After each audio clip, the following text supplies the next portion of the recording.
Assumptions.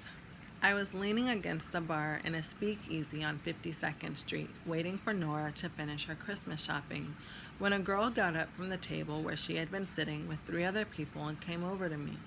Now, I'm a happily married man, but I do have eyes.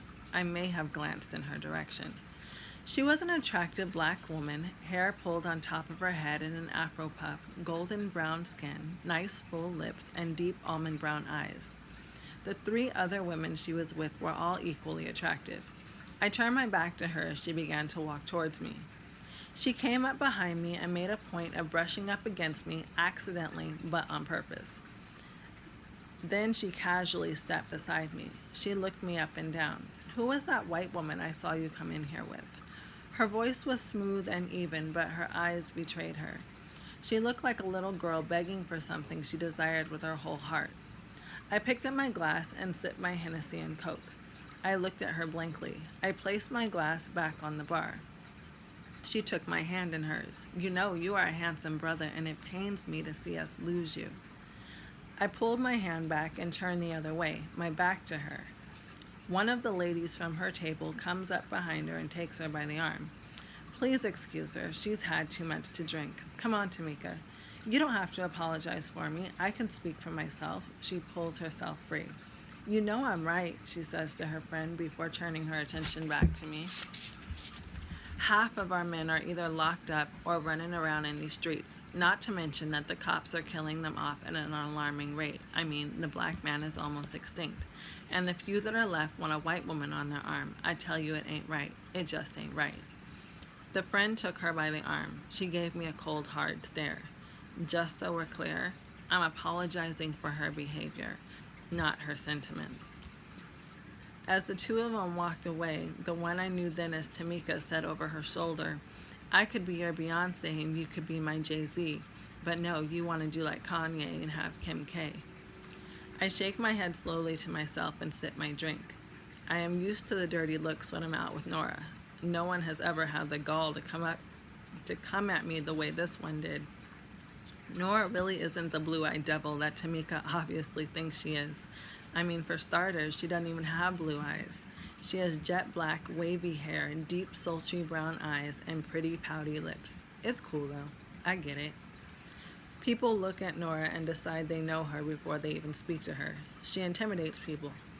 I mean, even her own people find her intimidating.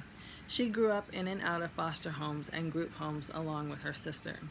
Her parents have been strung out on heroin her whole life. Most couldn't have gone through that with the same strength, grace, and courage that Nora has. I've been knowing Nora forever. She's just good people. We never even tried to have something other than friends. In fact, she's the one that introduced me to my wife. They met at traffic school of all places. They both wanted a speeding ticket removed from the record. They sat next to each other. Nora is a conversationalist and will talk to anyone. My wife, on the other hand, is more quiet and reserved. However, they hit it off. Nora started telling me about her new friend, and she thought the two of us would get along. And we did. And we do. I looked at my watch and finished the last of my drink as Nora walked in. "Look who I found," she announced. My beautiful wife was 2 steps behind her, looking lovely but stressed. Her bronze brown skin is flawless. She doesn't have on any makeup other than a little lip gloss.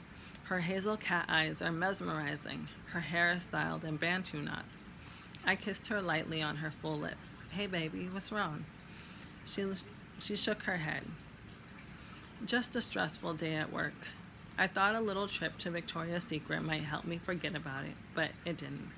"What are you drinking?" "Here, let me buy you a drink." "Nora, you good if we part from here?" "No sense in me driving you home with Crystal right here. Besides, you are of little use to me. My car is full of bags. I will have a drink with you, though."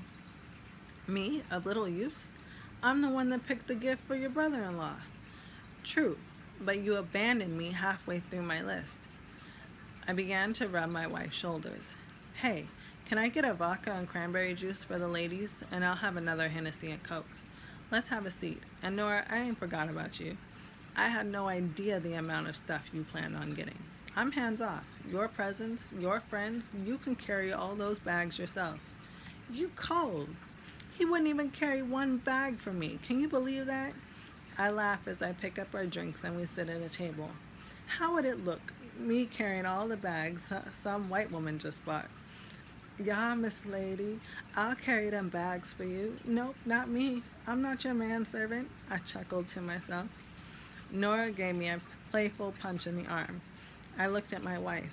She worked at a youth center for at-risk teens. Holidays tended to be more stressful. She smiled and kissed me. She sipped her drink. Nora sipped hers too. David, why are the women at that table over there staring at me? I glanced at the four women and then back at Nora.